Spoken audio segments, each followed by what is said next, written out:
guys, welcome back to my channel. இந்த வீடியோவில் நம்ம பார்த்தீங்கன்னா டுடே ஷேர் பண்ண போகிற கரண்ட்லி ஸ்டேட்டஸ் வீடியோ அப்படின்னு சொல்லிட்டு பார்க்கும்போது 2013 ஜீ தமிழில் ரிலீஸ் பண்ண மாமியார் தேவை.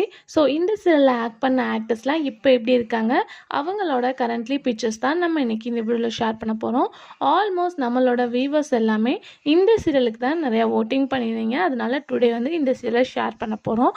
அதுக்கு முன்னாடி ஆல்ரெடி இதே பார்த்திங்கன்னா நம்ம வந்து 170க்கு மேலே வீடியோ ஷேர் பண்ணியிருக்கோம். ஸோ நிறைய சீரியல் ஓல்டு சீரியல் ஆக்டர்ஸ்லாம் இப்போ எப்படி இருக்காங்க அப்படின்னு சொல்லிட்டு நீங்கள் தெரிஞ்சுக்கணுன்னா கண்டிப்பாக ப்ளேலிஸ்ட்டை செக் பண்ணி பாருங்கள், கண்டிப்பாக உங்களுக்கு பிடிக்கும்.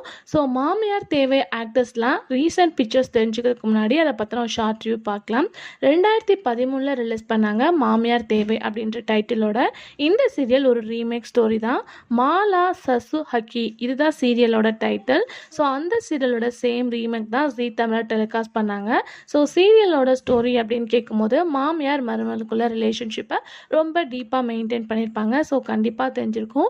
ஹீரோயினா ஸ்ருதிகா ஆக்ட் பண்ணியிருப்பாங்க, மெயின் கேரக்டரில் யுவராணி ஆக்ட் பண்ணியிருப்பாங்க. கண்டிப்பாக உங்களுக்கு தெரிஞ்சிருக்கும் அப்படின்னு நினைக்கிறேன். இந்த சீரியல் 2013 ஸ்டார்ட் பண்ணி 2014 எண்ட் பண்ணிட்டாங்க. டோட்டல் எபிசோட்ஸ் அப்படின்னு பார்க்கும்போது 244. இந்த சீரியல் ஒரு ப்ரைம் டைமாக தான் டெலிகாஸ்ட் பண்ணாங்க. ஒரு 11 இயர்ஸ் ஆஃப்டர் தான் நம்ம இந்த சீரியல் ஆக்டர்ஸ் பிக்சர்ஸை ஷேர் பண்ண போகிறோம். கிடச்ச பிக்சர்ஸை ஆல்மோஸ்ட் வந்து ஷேர் பண்ணிட்டேன். ஸோ கண்டிப்பாக உங்களுக்கு பிடிச்சிருந்தா மறக்காமல் நம்மளோட சேனலை சப்ஸ்கிரைப் பண்ணிக்கோங்க. இப்போ வாங்க வீடியோக்குள்ளே போகலாம்.